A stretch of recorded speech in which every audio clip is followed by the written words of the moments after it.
Hello दोस्तों, welcome back to my channel Sugar Dog Life. इस Japanese BL series का मैं आज आपके लिए लास्ट एपिसोड लेके आया हूँ। तो चलो बिना देरी के हम एपिसोड की शुरुआत करते हैं। एपिसोड की शुरुआत में हम देखते हैं कि इसुमी आमासावा की चीख पर किस करता है। उसके ऐसे सडनली किस करने से आमासावा तो इतना शॉक हो जाता है कि उसके हाथों से उसका कोट और बैग नीचे गिर जाती है और वो सरप्राइज नजर से बस इसुमी की तरफ देखने लगता है। तो इसुमी उसे अपने प्यार का कन्फेशन करते हुए कहता है कि आमासावा, मैं तुम्हें बहुत प्यार करता हूँ। अब उसकी ये बात सुनकर आमासावा तो बहुत ही कंफ्यूज होकर अपनी चीख को हाथ लगाने लगता है। इसुमी उसकी ऐसा बिहेवियर देखकर कहता है, मुझे पता है कि तुम बहुत सरप्राइज हो गए हो और मुझे ये भी पता है कि हम दोनों का कोई भी मैच नहीं है, क्योंकि तुम एक परमानेंट जॉब करने वाले एडल्ट हो और मैं अभी भी कॉलेज में पढ़ाई करने वाला एक यंग लड़का। अब आमासावा बहुत ही नर्वस होते हुए इसुमी से कहता है, लेकिन तुम्हारी ये जो फीलिंग है क्या ये फ्रेंड के रिश्ते से नहीं है? तो इसुमी कहता है, नहीं, क्योंकि मैं मेरे दोस्तों के साथ ऐसे नहीं करता और अगर मैं तुम्हें दोस्त मानता तो मुझे कोई फर्क नहीं पड़ता कि तुम किसी के साथ डेट करो या किसी के साथ बाहर घूमने जाओ, लेकिन मैं ये नहीं चाहता। और वो आमासावा का हाथ पकड़ते हुए उसे कहता है, मैं चाहता हूँ कि मैं हमेशा तुम्हारे साथ रहूं। अब आमासावा इसुमी से अपना हाथ छुड़ाकर उसके हाथ पकड़ते हुए उसे कहता है, इसुमी, क्या तुम मुझे थोड़ा टाइम दे सकते हो? मैं चाहता हूँ कि हम इस बारे में नेक्स्ट टाइम अच्छे से बात करें। अब उसकी ये बात सुनकर इसुमी तो अपसेट हो जाता है। तभी आमासावा उसे दूर जाते हुए कहता है, मैं अब काम पर जा रहा हूँ, और वो वहाँ से जाने लगता है। इसुमी को तो बहुत बुरा फील होता है, लेकिन वो फिर भी अपने चेहरे पर स्माइल लाते हुए आमासावा को आवाज देके रोकता है और उसे कहता है, आमासावा, थैंक यू मेरे साथ रहने के लिए। और वो जाते हुए आमासावा को अपना ख्याल रखने के लिए भी कहता है। आमासावा उसे ठीक कह के घर के बाहर आता है। बाहर आते ही इसुमी ने उसे जो कन्फेशन किया था उसके बारे में सोचते हुए परेशान हो जाता है। आगे हम देखते हैं कि कॉलेज में इसुमी शोजी और यूई को सारी बात बता देता है। ये सुनकर शोजी तो सरप्राइज होते हुए उसे कहता है, क्या तुमने उसे कन्फेस कर दिया है? लेकिन तुम जानते हो ना कि वो तुमसे बड़ा है और तुम दोनों आदमी हो। अब उसके ये सारे सवाल सुनकर इसुमी तो अपसेट होते हुए उसे कहता है, हाँ मुझे पता है, लेकिन मैं बस ये चाहता था कि मैं ये बात तुम दोनों को बताऊं। और इतना कहके वो अपनी बैग लेकर वहाँ से जाने लगता है। अब योही इसुमी को आवाज देकर रोकता है और इसुमी के लिए बहुत ही खुश होकर सीधा उसे गले लगा लेता है। उसके ऐसा करने से इसुमी तो बहुत ही शॉक हो जाता है।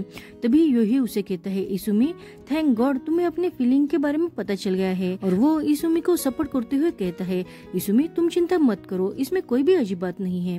अब शोजी ये सुनकर योही से कहता है, क्या तुम्हें इसके बारे में पता था? तो योही उसे कहता है, अगर तुम अच्छी तरह से सोच के देखोगे तो तुम्हें भी समझ आ जाएगा। तो सोजी कहता है, तुम सच में उसके मॉन्स्टर पेरेंट्स हो, तुम्हें हमेशा इसुमी के बारे में सब कुछ पता चल जाता है। और वो इसुमी से कहता है, इसुमी, ये मेरे लिए बहुत सरप्राइजिंग था, लेकिन फिर भी मैं तुम्हें सपोर्ट करूंगा। अब उसकी ये बात सुनकर इसुमी के चेहरे पर भी स्माइल आ जाती है। तभी योही इसुमी से पूछता है, लेकिन तुम्हारे प्रपोजल का उसने क्या जवाब दिया? तो इसुमी थोड़ा अपसेट होते हुए कहता है, मैं अभी भी उसके जवाब का इंतजार कर रहा हूँ। अब ये सुनकर वो दोनों भी अपसेट हो जाते हैं। अब इसुमी को सैड देखकर शोजी उसे चेयर अप करते हुए कहता है, इसुमी, तुम्हें उसे और पटाने की कोशिश करनी चाहिए, तुम अब खुद को मत रोको। लेकिन इसुमी उसे कहता है कि मैंने आमासावा से प्रॉमिस किया था कि मैं उसके जवाब का इंतजार करूंगा। तो योही उसे कहता है, अगर तुम्हारे साथ रहने से काम नहीं बन रहा है तो मुझे लगता है कि तुम्हें उसे थोड़ी दूरी बना कर रखनी चाहिए। अब ये सुनकर इसुमी कहता है, हाँ मैं भी यही सोच रहा हूँ, इसलिए मैं अब उसके घर पर खाना बनाने के लिए नहीं जाने वाला हूँ, और वैसे भी मुझे और एक काम है जो मुझे पूरा करना है। आगे हम देखते हैं कि आमासावा काम करते वक्त अब इसुमी के बारे में सोचते हुए खुद से ही मन में कहता है, मैं इसुमी को क्या जवाब दूं? एक्चुअली उसे देखकर मुझे बहुत बार ऐसा लगा कि मैं उससे बहुत प्यार करना चाहता हूँ। उसका ऐसे सडनली कन्फेस करना मेरे लिए तो बहुत ही स्ट्रेंज था, लेकिन मैंने वो भी एक्सेप्ट कर लिया। पर मैं ये नहीं भूल सकता कि हम दोनों भी आदमी हैं, और एक एडल्ट जो परमानेंट जॉब करता है और दूसरा एक यंग स्टूडेंट। दूसरी तरफ हम देखते हैं कि इसुमी ब्रिज पर खड़ा होता है। तभी वहाँ उसके पापा आ जाते हैं। आमासावा के कहने पर ही इसुमी अपने पापा से बात करने के लिए वहाँ आया हुआ था। इधर हम देखते हैं कि आमासावा एक कॉलेज का कपल देखता है। उसे देखकर वो मन में ही इसुमी के बारे में सोचते हुए कहता है, अच्छा होगा कि इसुमी अपनी लव लाइफ स्टूडेंट जैसे ही कॉलेज में एंजॉय करे। उसी वक्त उसे इसुमी का मैसेज आता है। इसुमी ने उसे मिलने के लिए बुलाया था। अब इसुमी का मैसेज देखकर आमासावा फिर से इसुमी के बारे में सोचते हुए खुद से ही मन में कहता है, क्या मैं सच में इसुमी के बारे में ऐसे ही सोचता हूँ? आगे हम देखते हैं कि आमासावा अब इसुमी से मिलने के लिए आता है। वो इसुमी से पूछता है, इसुमी क्या हुआ है? तो इसुमी उसे कहता है, मैं अभी भी मेरे पापा से मिला, जैसे तुमने कहा था मुझे वैसा ही लगा कि मैंने बहुत सी चीजें बहुत ही मिसअंडरस्टैंडिंग कर ली थी। मैं जब से उनसे मिला तब से वो मुझसे बस माफी ही मांग रहे थे। उन्होंने ये भी कहा है कि मुझे ज्यादा हार्डवर्क करने की कोई जरूरत नहीं है और अच्छा होता कि अगर वो और मैं मेरे माँ के साथ और टाइम स्पेंड कर पाते। इस बात के लिए वो खुद को ही दोष देते हुए रोने लग गए। मैंने जिंदगी में पहली बार मेरे पापा को रोते हुए देखा है। इसका मतलब ये नहीं है कि मैं उन्हें कम्प्लीटली माफ कर दूंगा, लेकिन अब मुझे बेटर फील हो रहा है। उसे ऐसा रिलैक्स और खुश देखकर अमासावा भी खुश हो जाता है। तभी इसुमी बहुत ही इमोशनल होते हुए उसे कहता है, मुझे अभी रियलाइज हुआ कि एक्चुअली मैं चाहता था कि कोई मुझे इस बात के लिए पुश करे और वो तुमने किया, इसलिए मैं तुम्हें थैंक यू कहना चाहता हूँ और मुझे इस बात की भी खुशी है कि मैं तुम जैसे इंसान से प्यार करता हूँ। इतना कह के वो वहाँ से जाने लगता है। अब उसे ऐसे जाते देखकर अमासावा तो पीछे से आकर उसे पकड़ते हुए कहता है, इसुमी प्लीज रुक जाओ ना, मत जाओ। अब इसुमी तो उसके ऐसे सडनली हक करने से बहुत ही शॉक हो जाता है और वो अमासावा से कहता है, तुम ये क्या कर रहे हो? तो अमासावा इसुमी को टाइटली हक करते हुए उसे पूछता है, इसुमी क्या तुम मुझे और थोड़ा सा टाइम दे सकते हो? मैं नहीं चाहता कि मैं कंफ्यूज होकर कोई भी डिसीजन लूं। तो इसुमी उसे कहता है, हाँ मैं समझ सकता हूँ, मुझे लगता है कि मुझे थोड़ा इंतजार कर लेना चाहिए, लेकिन तुम तो मुझसे और टाइम मांग रहे हो और मुझे टाइटली हक भी कर रहे हो, तो इसका मतलब क्या है? तो अमासावा अब जल्दी से होश में आकर इसुमी को छोड़ते हुए कहता है, सॉरी। और उसने जो अभी भी किया उस वजह से वो बहुत ही ऑकवर्ड फील करने लगता है। तभी इसुमी उसे कहता है, ठीक है कोई बात नहीं, और वो इतना कह के वहाँ से चला जाता है। उसके जाने के बाद अमासावा तो खुद की ही एक्शन पर बहुत ही कंफ्यूज हो जाता है। आगे हम देखते हैं कि अमासावा अब खुद का फूड बनाने के लिए ग्रीन ओनियन चाकू से काटने लगता है। वो तो अभी भी इसुमी के बारे में ही सोच रहा था। वो अपने खुद के फीलिंग के बारे में कंफ्यूज होकर बहुत ही परेशान हो जाता है और गलती से वो चाकू अपने फिंगर पर ही मारता है। उस वजह से उसे चोट लग जाती है। दूसरी तरफ हम देखते हैं कि इसुमी का भी यही हाल था। वो अमासावा को याद करके रात के समय उसे आई लव यू करके चिल्लाने लगता है। अब अमासावा अपने चोट लगे फिंगर को देखकर इसुमी को याद करने लगता है। वो जब बेड की ओर देखता है तो उसे याद आता है कि सुबह उसके उठने से पहले ही इसुमी उसके लिए ब्रेकफास्ट बना देता था और वो अब किचन की ओर देखने लगता है तो उसे याद आता है वो दोनों एक साथ बहुत हैप्पीली कुकिंग किया करते थे। अब ये सब बातें याद करके वो बहुत ही अपसेट हो जाता है। आगे हम देखते हैं कि इसुमी अब काम पर था। तभी वहाँ अमासावा आ जाता है। अमासावा तो एक्चुअली बस इसुमी को ही देखने वहाँ आया था, लेकिन वो दोनों अब एक दूसरे को देखकर ऑकवर्ड फील करते हुए बस स्ट्रेंजर की तरह ही हाय हेलो करते हैं और अमासावा खुद के खाने के लिए फूड लेने लगता है, लेकिन वो चोरी चोरी बस इसुमी को ही देखता है। फूड लेने के बाद वो इसुमी के पास पेमेंट करने आता है तो इसुमी उसे पूछता है, क्या तुम्हें ये गरम करके दूं? तो अमासावा कहता है हाँ। तो इसुमी वो फूड गरम करने के लिए रख देता है। तभी वो देखता है कि अमासावा के हाथ पर चोट लगी है तो वो जल्दी से अमासावा का हाथ पकड़ते हुए उसे पूछता है, ये क्या हुआ है? तो अमासावा उसे कहता है, मैंने खाना बनाने की कोशिश की थी ना, इसलिए मेरे फिंगर को हर्ट हुआ है। इसुमी उसे पूछता है, लेकिन तुम काट क्या रहे थे? तो अमासावा कहता है कि मैं ग्रीन ओनियन काट रहा था। ये सुनकर इसुमी कहता है, लेकिन तुम्हें उसके लिए सीजर का यूज करना चाहिए ना। पर अमासावा तो इसुमी के ऐसे हाथ पकड़ने से बहुत ही नर्वस हो जाता है और वो इसुमी को हाथ की तरफ इशारा करता है। तो इसुमी कहता है, क्या हुआ? तो अमासावा कहता है, मेरा हाथ। तो इसुमी भी जल्दी से उसका हाथ छोड़ते हुए कहता है, मुझे माफ कर देना, इसमें मेरी गलती है। और वो दोनों एक दूसरे से बिना बात किए ही ऐसे ही नर्वस होकर खड़े रहते हैं। तभी मोटोसान इसुमी से कहता है, अरे वो खाना गर्म हो गया है। तो इसुमी अब होश में आते हुए कहता है, हाँ, और वो जल्दी से वो खाना लाकर अमासावा के हाथ में दे देता है। अब अमासावा उसे थैंक यू कहके वहाँ से चला जाता है और इसुमी अमासावा को ऐसे जाते देखकर बहुत ही उदास हो जाता है। आगे हम देखते हैं कि कॉलेज में शोजी इसुमी और योही के पास आकर उनसे कहता है, चलो हम थोड़ा एंजॉय करते हैं। तभी इसुमी उसे कहता है, अगर तुम्हें फेल नहीं होना है तो तुम एंजॉय करने जा सकते हो। अब उसकी बात सुनकर शोजी उससे कहता है, प्लीज ऐसा मत कहो, नहीं तो मेरे लिए बैड लक हो जाएगा। और वो इसुमी को देखते हुए कहता है, लेकिन तुम क्या कर रहे हो? मुझे नहीं लगता कि तुम प्रोजेक्ट पर काम कर रहे हो। और वो इसुमी के पास जाकर उसकी डायरी देखने लगता है तो इसुमी उससे छिपाते हुए कहता है, नहीं, मैं तुम्हें ये नहीं देखने दूंगा। लेकिन वो इसुमी को फोर्स करने लगता है, लेकिन योही पीछे से आकर उसे पकड़ लेता है। आगे हम देखते हैं कि अमासावा रास्ते में एक बूढ़ी औरत को रास्ता क्रॉस करने में मदद कर रहा था। तभी वो सामने से इसुमी के आते हुए देख लेता है, लेकिन इसुमी के हाथ में एक बुक थी और वो उसे मन लगाकर पढ़ रहा था। उसे देखकर अमासावा तो उसे फेस नहीं कर सकता था, इसलिए वो जल्दी से एक पोल के पीछे छिप जाता है। तभी पीछे से इसुमी आकर उसे कहता है, तुम यहाँ क्या कर रहे हो? तो अमासावा इसुमी से डरते हुए उस पोल से दूर चला जाता है और कहता है, अरे इस पोल में तो कोई प्रॉब्लम नहीं है। अब इसुमी उसे ऐसा डरते हुए देखकर पूछता है, क्या हुआ, क्या तुम ठीक हो? तो अमासावा उसे कहता है, हाँ मैं ठीक देखूं, लेकिन तुम रास्ते पर से ऐसे क्या पढ़ते हुए आ रहे थे? ये कितना डेंजरस हो सकता है, तुम्हें पता है क्या? उसकी बात सुनकर इसुमी वो नोटबुक अपने पीठ के पीछे छिपाने लगता है, लेकिन गलती से वो नोटबुक इसुमी के हाथ से फिसलकर नीचे गिर जाती है। अब वो दोनों भी नोटबुक लेने लगते हैं, तभी उनके हाथ एक दूसरे से टच होते हैं और वो दोनों बहुत ही क्लोज आ जाते हैं। अब इतने पास आकर वो दोनों बहुत ही नर्वस होते हैं और जल्दी से एक दूसरे से दूर हो जाते हैं। तभी आमासावा कहता है, ये स्टडी की नोटबुक है क्या? तो इसुमी कहता है, हाँ मैं स्टूडेंट हूँ ना, तो मुझे तो स्टडी करनी पड़ती है।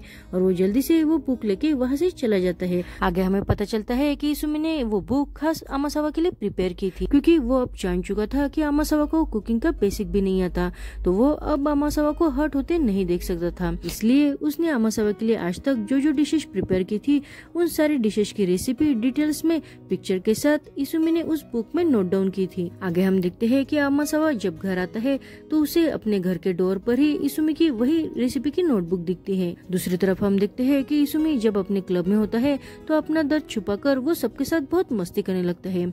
उसे ऐसा देखकर शोजी और यूही एक दूसरे से कहते हैं, इसे क्या हुआ है, क्या ये रिजेक्ट हो गया है? लेकिन यूही कहता है, नहीं, वो तो अभी तक आमासावा के आंसर का इंतजार कर रहा है। आगे हम देखते हैं कि आमासावा घर आकर इसुमी की वही रेसिपी की नोटबुक देखने लगता है। इसुमी ने उस नोटबुक के सारे रेसिपी की बहुत डिटेल्स में जानकारी दी थी, साथ में उसने पिक्चर भी जोड़े थे। वो सब देखकर आमासावा तो बहुत ही इमोशनल हो जाता है।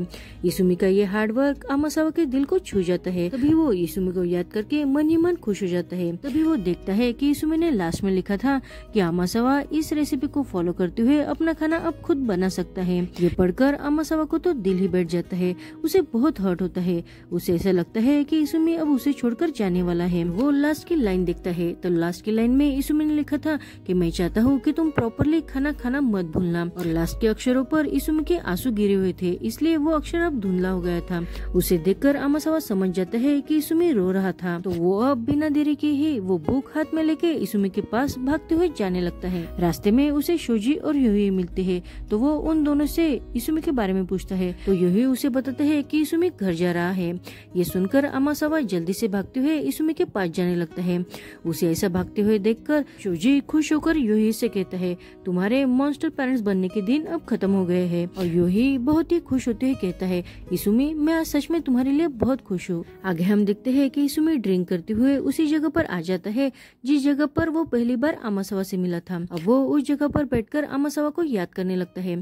तभी वहाँ आमासावा भागते हुए आता है और इसुमी से कहता है, क्या मैं तुम्हारा आईडी देख सकता हूँ? अब आमासावा को देखकर इसुमी तो शॉक होते हुए उसे कहता है, अरे तुम यहाँ क्या कर रहे हो? तो आमासावा जल्दी से उसके पास आते हुए कहता है, प्लीज मत जाओ, मुझे छोड़ के कहीं मत जाओ। तो इसुमी उसे पूछता है, तुम्हें ऐसे अचानक से क्या हो गया है, तुम ये क्या बातें कर रहे हो? तो आमासावा वो बुक दिखाते हुए उसे कहता है, तुमने इस बुक में ये क्या लिखा है कि आज के बाद मैं अपना खाना खुद बनाऊं? इसका मतलब तो यही है ना कि तुम मुझे छोड़ के जा रहे हो। अब ये सुनकर इसुमी कहता है, अरे मेरा कहने का ये मतलब नहीं था, मैं तो बस ये चाहता था कि तुम हमेशा अच्छे से खाना खाओ। आमासावा उसे वो आंसू के मार्क्स दिखाते हुए कहता है, तो ये क्या है? तो इसुमी वो देखकर कहता है, अरे मैं ये नोटबुक प्रिपेयर कर रहा था तब मुझे पुरानी बातें याद आ गई, तो मेरे आंखों में आंसू आ गए, लेकिन वो खुशी के आंसू थे।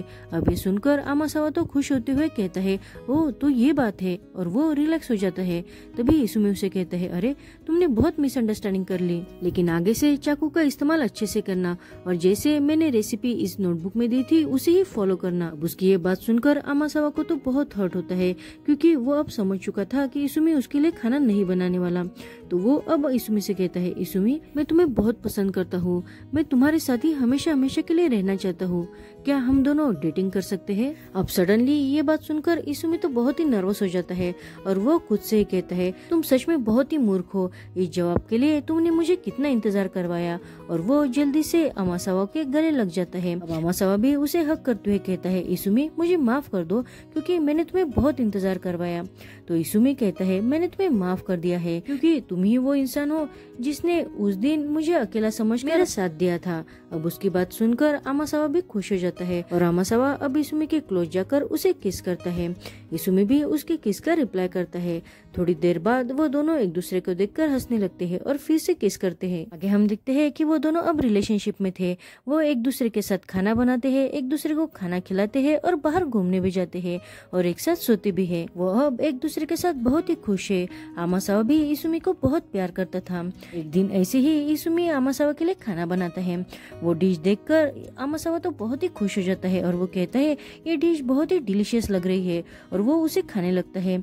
खाने के बाद वो बहुत ही खुश होकर कहता है सच में ये बहुत ही डिलीशियस है। ऐसे डिलीशियस डिशेस खा खा कर मैं हर रोज खुश होता हूँ। अब ये सुनकर इसमें उसे कहता है लेकिन हर रोज ऐसा नहीं हो सकता। तो आमासावा उसे कहता है तो हम हर दिन खुश हो सकते हैं, क्या हम एक साथ रहना शुरू कर दें?